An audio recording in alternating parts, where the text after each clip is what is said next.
All right, let's get into it. Today, we're going to dissect one of the most powerful, most intense tragedies ever written, Shakespeare's Macbeth. We're going to trace the anatomy of a hero's collapse, step by step. So this really gets us to the core question, doesn't it? What turns a hero into a monster?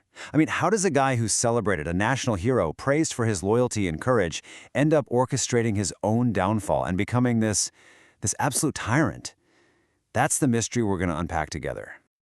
Okay, Section 1. The celebrated hero. So before we get to the fall, we really have to understand the guy he was at the very beginning, from national savior to national disease. Who was Macbeth before all that ambition took over? You know, it's so important to remember this. The play doesn't start with a villain. It starts with a hero.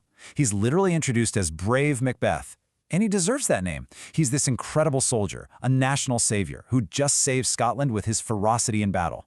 Everyone loves him. He's celebrated, he's loyal, he's courageous. This is our starting point, folks, a man at the absolute peak of honor. All right, Section 2, the seed of ambition. This is it. This is the moment where everything, and I mean everything, changes. It's when prophecy meets desire and an external temptation awakens this dark, dormant hunger for power that was hiding deep inside. And then enter the weird sisters. Fair is foul and foul is fair. Chilling, right? With just that one line, they completely flip the world on its head. They create this atmosphere of total moral ambiguity where you can't tell right from wrong anymore. And their prophecies, well, they aren't commands. They're more like these tricky, seductive riddles that plant a tiny, dangerous seed of possibility in Macbeth's mind. And what's so fascinating is what happens next, because it shows this whole tragedy is about choice. You've got Macbeth and his friend Banquo, right? They both hear the exact same prophecies, but look at their reactions. They're polar opposites. Banquo is cautious, he resists temptation, he's basically Macbeth's moral compass, his foil. But Macbeth, he immediately jumps to these dark, murderous thoughts. This tells you everything. The prophecy isn't a sealed fate. It's a test of character. And it's a test that Macbeth just completely fails. So if the witches plant the seed, you can bet it's Lady Macbeth who makes sure it grows. She is the architect of his ruin. She just pours gasoline on the fire of his ambition, right? She questions his manhood, tells him he needs to put on a false face to hide what's really in his heart. Look like the innocent flower, she says, but be the serpent underneath. For her, deception isn't just an option, it's the only path to power. Which brings us to Section 3, the point of no return. This is it, the murder of a king. This is the pivotal moment, the one irreversible crime that seals his fate and sends him spiraling into total darkness. And just before he does it, we get this famous speech. "Is this a dagger which I see before me?" Here, you're literally watching Macbeth's mind at war with itself. His ambition and his guilt are so powerful, they create a hallucination, a bloody dagger floating in the air, pointing him toward King Duncan. Think about that. His own imagination has become a weapon against his conscience. The psychological break is already happening, even before he commits the murder. And this is such a key idea in the play. Guilt isn't just regret. It's not just feeling bad about what you did. For Macbeth, guilt is a physical haunting. It's this corrosive force that just eats away at him. It invades his sleep, it shatters his sanity, it makes him see ghosts and have terrible visions. It's relentless. And you know what? Macbeth gets it, almost immediately. Will all great Neptune's ocean wash this blood clean from my hand?